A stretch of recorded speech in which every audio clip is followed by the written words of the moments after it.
और साहब 3 घंटे पूछताछ आपसे हुई कि लखनऊ में आज आप आए हुए हैं, किस तरीके से सामना होने वाले हैं आज, क्या लगता है? देखिए, जो पुलिस की इन्वेस्टिगेशन में सहयोग की बात थी, मैं गया था और पूरे 3 घंटे लगभग पूछताछ हुई और मैंने पूरा सहयोग किया और जो भी क्वेश्चन उन्होंने किया उसका सही जवाब दिया था। और आज माननीय जो हमारे आयोग है, उसने न्याय आयोग ने मुझे बुलाया है और उसके समक्ष मैं जा रहा हूँ और ये मेरी जिम्मेदारी है। यकीनन जो भी अपना वो सवाल पूछना चाहते हैं वो उसका मैं जवाब अपना मुकम्मल दूंगा। इस प्रश्न को आप कितना गंभीर मानते हैं कि वो जो हिंसा हुई थी, हिंसा में आपको जिम्मेदार मान रहे हैं?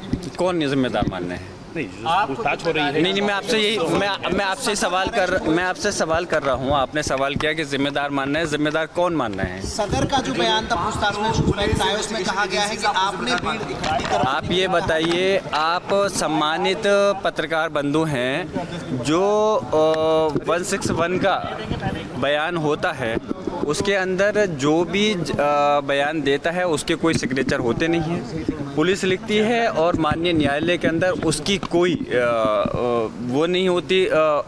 तो इसलिए जो बयान मजिस्ट्रेट के सामने होंगे वो माने जाएंगे और मुझे उम्मीद है कि ऐसा बयान सदर जामा मस्जिद के जो हैं वो दे नहीं सकते। उसकी वजह यह है कि जब इस प्रकार की कोई बात हुई नहीं तो वो गलत बयान क्यों देंगे। फिर भी अगर इस प्रकार की कोई बात उन्होंने पुलिस ने कही है तो इसका जवाब जब न्यायालय के सामने बयान होने की बात होगी तो सब सारा दूध का दूध और पानी का पानी हो जाएगा। देखिए, मैं पूछना चाहता हूँ जफर साहब ने आपके सामने मैं देखिए चारों तरफ है तो इसलिए मैं चारों तरफ को अपना मैं मुखातिब होकर कह रहा हूँ। सवाल उन्होंने किया है तो पुलिस प्रशासन आपके सामने, तो मेरे सामने या आपके सामने अभी तक जफर साहब ने ऐसा कोई बयान नहीं दिया है। ये पुलिस का कहना है तो इसलिए हम पुलिस के कहने पर विश्वास नहीं कर सकते और यकीनन जब अगर पुलिस के कहने पर ही सारी बात अगर सच्चाई साबित हो जाती तो फिर माननीय न्यायालय की ज़रूरत ही क्यों थी। तो इसलिए जो चीज़ की सच्चाई होनी है, जो रिपोर्ट लिखी गई है या वो है, तो उसको साबित न्यायालय के अंदर करना है कि उसके अंदर क्या सच्चाई है और क्या गलत। भाई साहब, क्या पुलिस और प्रशासन आपको फ्रेम करना चाह रही है? ऐसा लगता है फ्रेम करना चाह रही है आपको?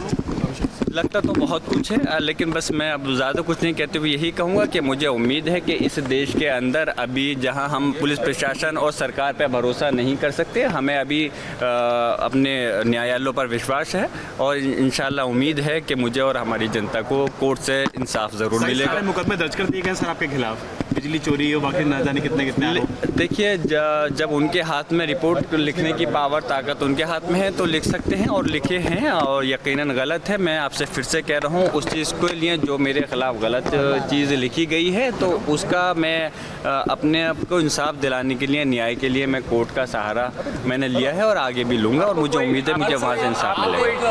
अल्पसंख्यक सांसद हैं और मुर्शिदाबाद में लगातार हिंसा हो रही है, एक वर्ग को निशाना बनाया जा रहा है, तमाम तरह के पॉलिटिकल बयान आ रहे हैं, किस तरह से हिंसा को देखते हैं, क्या कहना चाहेंगे? देखिए, मैं कभी भी किसी भी तरह से हिंसा में विश्वास नहीं रखता। मैं चाहता हूं कि इस प्रदेश और देश के अंदर कानून व्यवस्था का राज होना चाहिए, संवैधानिक तौर पर ऊपर सब लोगों को चलना चाहिए और कोई भी अगर मामला है, मिसाल के तौर पे अगर जैसे हमारे वक्फ का मामला है, कानून का मामला है, तो हमने जैसे कि अपने संभल का मसला था तो भी हमने न्याय की शरण ली थी और न्यायालय की शरण ली थी और इस मसले में भी सुप्रीम कोर्ट हम गए हैं और इस उम्मीद से गए हैं कि जहां कुछ गलत हो रहा है तो हमें कोर्ट के ज़रिए से इंसाफ मिल सके। आज सुनवाई भी है, हाँ, सुनवाई है, उसके अंदर मैंने भी पिटीशन दायर की है और यकीनन यही इस उम्मीद से की है कि उसके अंदर कि इंसाफ मिल सके। मैंने भी सुलेमान साहब ने पिटीशन दायर की थी और उसकी मेरी तरफ से वो सलमान खुर्शीद साहब जो हैं वो इस केस को देखेंगे, लड़ेंगे और इंशाल्लाह उम्मीद करता हूँ कि न्यायालय से हमें इंसाफ मिलेगा। आपके ऊपर और आपके परिवार वालों के ऊपर